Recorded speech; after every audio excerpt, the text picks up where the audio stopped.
Hello, boys and girls, and happy Tuesday. I'm super glad to be with you and sharing an AR read aloud today about Johnny Appleseed, which is a tall tale retold and illustrated by Stephen Kellogg. This is a story that I'm familiar with from my youth, and it's been told for a long time, maybe 100 years, 150 years.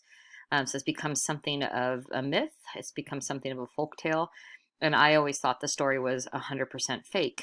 But it turns out the story is not really fake. There are parts of it that have been exaggerated or romanticized because if you know anything about a tall tale, things tend to be exaggerated for effect. But there's a lot of truth to the story.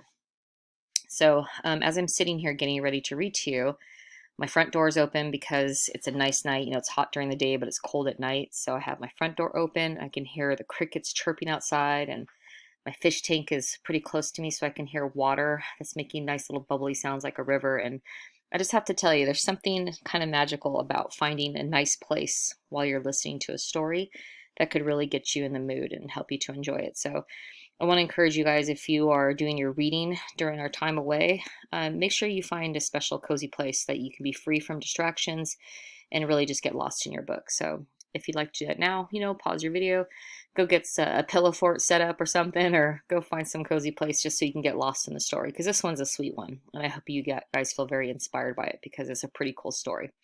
All right, so without further ado, let's get started learning about Johnny Appleseed. Here we go. John Chapman, who later became known as Johnny Appleseed, was born on September 26, 1774. This is about the time of our American Revolution, boys and girls, when the apples on the trees surrounding his home in Leominster, Massachusetts, were as red as the autumn leaves.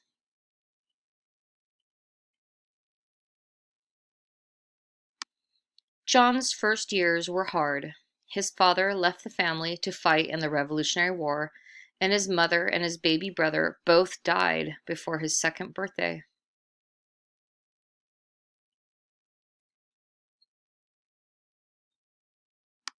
By the time John turned 6, his father had remarried and settled in Longmeadow, Massachusetts. Within a decade, their little house was overflowing with 10 more children.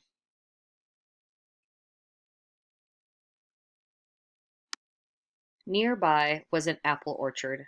Like most early American families, the Chapmans picked their apples in the fall, stored them in the cellar for winter eating, and used them to make sauces, cider, vinegar, and apple butter. John loved to watch the spring blossoms slowly turn into the glowing fruit of autumn. And oh boy, boys and girls, if you've never had apple butter, you are missing out. You guys should ask about it. If you can't make your own apple butter and you'd like to just have it made for you ready to go, there's a restaurant called Lucille's, and Lucille's makes a delicious apple butter. Watching the apples grow inspired in John a love of all of nature. He often escaped from his boisterous household to the tranquil woods. The animals sensed his gentleness and trusted him. Watch out for that bandit. As soon as John was old enough to leave home, he set out to explore the vast wilderness to the west. When he reached the Allegheny Mountains, he cleared a plot of land and planted a small orchard with the pouch of apple seeds he had carried with him.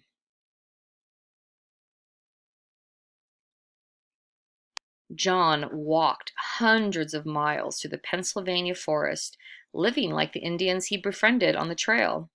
As he traveled, he cleared the land for many more orchards. He was sure the pioneer families would be arriving before long, and he looked forward to supplying them with apple trees.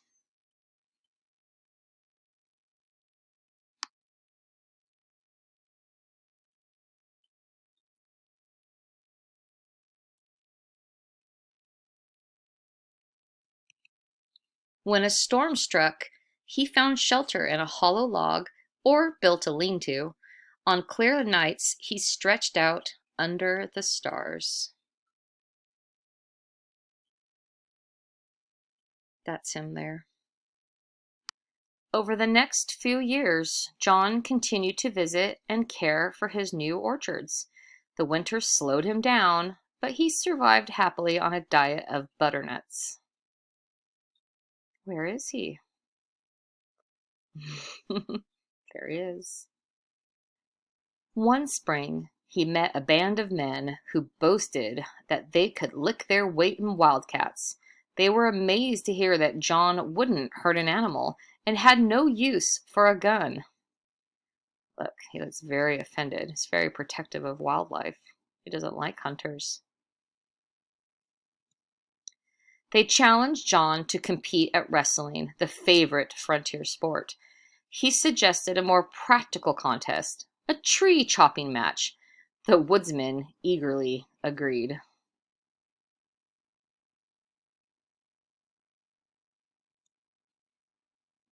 And there's the calamity of a wood chopping contest. We'll see.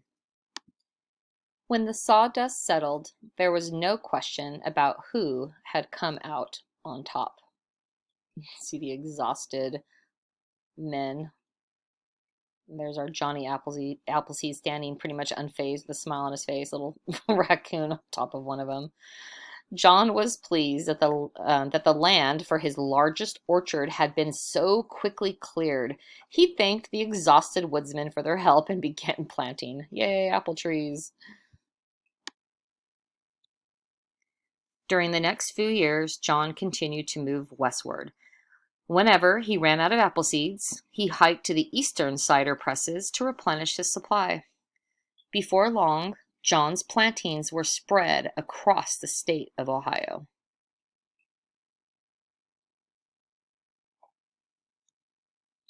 Meanwhile, pioneer families were arriving in search of home sites and farmland. John had located his orchards on the routes he thought they'd be traveling. As he had hoped, the settlers were eager to buy his young trees.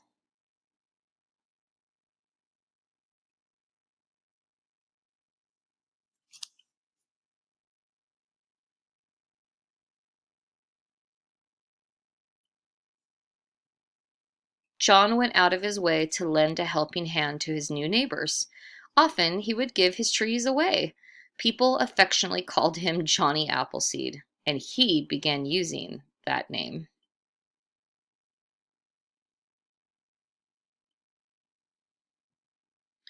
He particularly enjoyed entertaining children with tales of his wilderness adventures, and stories from the Bible.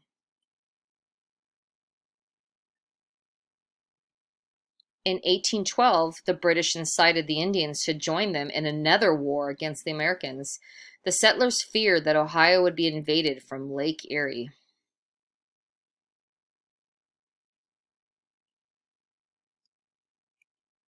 It grieved Johnny that his friends were fighting each other, but when he saw the smoke of burning cabins, he ran through the night, shouting a warning at every door.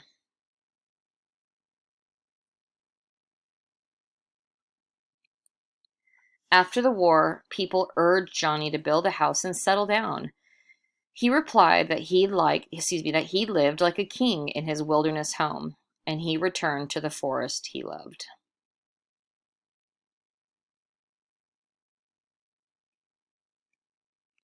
During his long absences, folks enjoyed sharing their recollections of Johnny. They retold his stories, and sometimes they even exaggerated them a bit. That's where the tall tale comes in, boys and girls. See, this is this lady telling stories about Johnny Appleseed, and look at this very large, exaggerated apple. That's how tall tales happen. Some recalled Johnny sleeping in a treetop hammock and chatting with the birds. Hmm. Others remembered that a rattlesnake had attacked his foot. Fortunately, Johnny's feet were as tough as elephant's hide, so the fangs didn't penetrate. Why would his feet be as sharp or be as thick as that? Because he walked around without shoes on. So look, not able to bite through the skin. Interesting part of the tall tale. It was said that Johnny had once tended a wounded wolf and then kept him for a pet. An old hunter swore he'd see Johnny frolicking with a bear family. His surprised look there. The storytellers outdid each other with tall tales about his feats of survival in the untamed wilderness. This is just an image of all the different tall tales about Johnny Appleseed being carried off by what looks like a hawk or an eagle, fighting with a lion or mountain lion, going down a canoe down a waterfall, inside of the mouth of a large fish. Just pictures all over the place, almost hit by lightning. Bunch of very large apples, it looks like. As the years passed, Ohio became too crowded for Johnny. He moved to the wilds of Indiana, where he continued to clear lands for his orchards.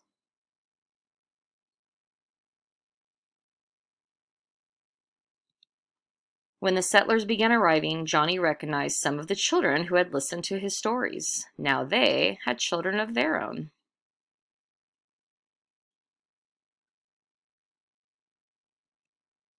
It made Johnny's old heart glad when they welcomed him as a beloved friend and asked to hear his tales again.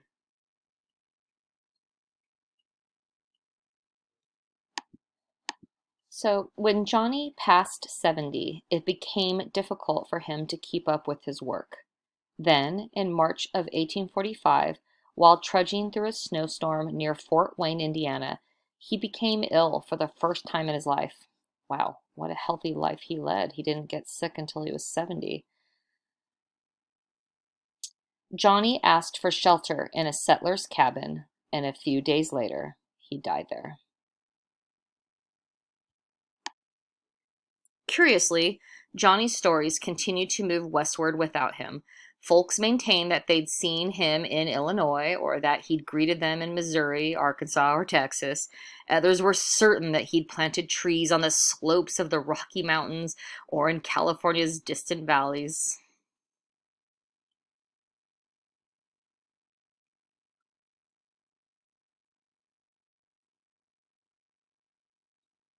Even today, people still claim they've seen Johnny Appleseed. Author's note: the legends that grew around John Chapman, or Johnny Appleseed, began during his lifetime in the last quarter of the 18th and first half of the 19th centuries. Since then, an enormous amount has been written about him, and I explored much of that literature before beginning my picture book version of his life and adventures. I was surprised to learn from R.I. Curtis, a West Virginia historian, writing in 1859 that John Chapman had a Bunyan-esque talent that allowed him to chop as much wood and girdle as many trees in one day as most men could do in two. In recalling his childhood memories of John Chapman, Curtis wrote, he was very fond of children and would talk to me a great deal, telling me of the hardships he had endured, of his adventures, and hairbreadth escapes by flood and field. John Chapman's zestful retellings of his adventures inspired others as well. Henry Howe recorded Johnny Appleseed anecdotes that were circulating in Ohio 20 years after his departure for Indiana. In his Historical Recollections of Ohio in 1846, Howe described him as a man who went barefooted and often traveled miles through the snow in that way. He was careful not to injure any animals and thought hunting morally wrong. He was welcome everywhere among the settlers and was treated with great kindness by the Indians. As the years passed and the stories were reinterpreted and retold, a sentimentalization of Johnny Appleseed became discernible. Soon the identity of the initial inspiration became lost in a highly romanticized outpouring of stories, poems, and plays.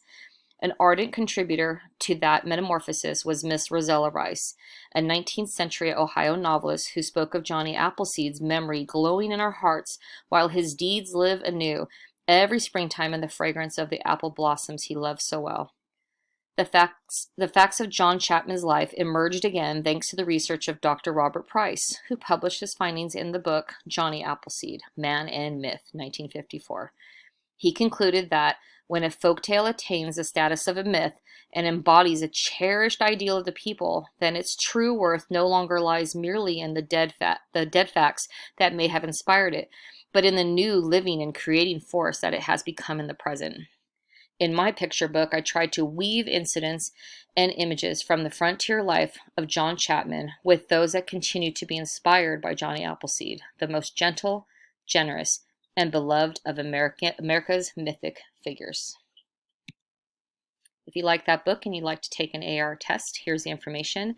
It is Johnny Appleseed, A Tall Tale Retold and Illustrated by Stephen Kellogg. The AR level is 4.4. It's worth a half a point, and the quiz number is 6073. I hope you do well, and I hope you enjoyed the story.